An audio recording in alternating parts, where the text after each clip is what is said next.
Magandang umaga, Pilipinas. Narito ang magiging lagay at taya ng panahon ngayong Lunes, 13 April 2026.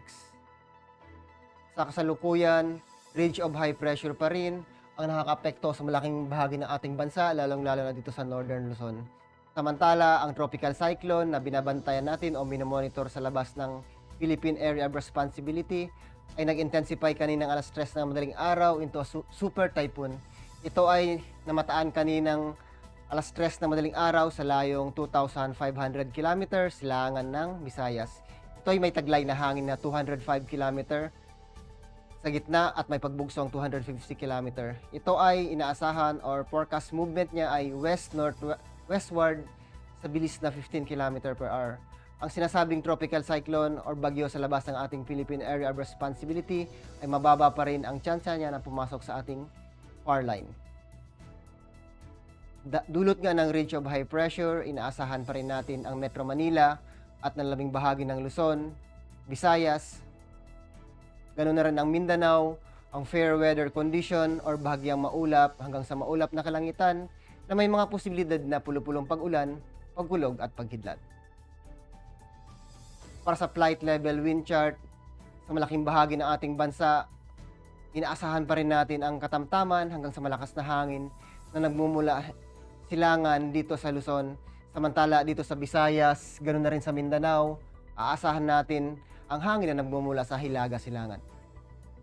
Pagdating dito sa flight level na 10,000 feet, aasahan natin ang mahinang hangin na nagmumula silangan dito sa Luzon.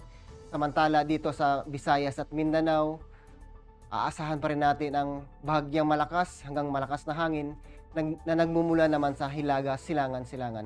Pagdating dito sa 18,000 feet, mapapansin natin ang malakas na hangin na nagmumula naman sa silangan.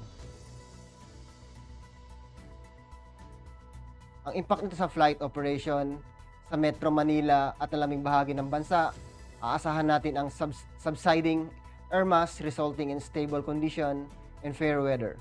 Ang impact nito sa rotary, generally favorable condition, good visibility, and light wind, ideal for low-level operation.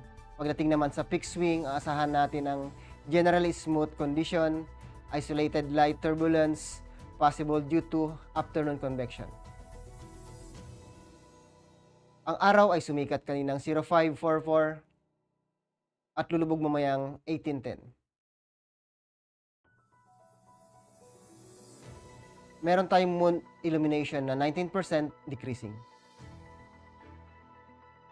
Para manatiling updated sa lagay at taya ng panahon, ugaliin i-follow aming social media account na Air Force Weather Center.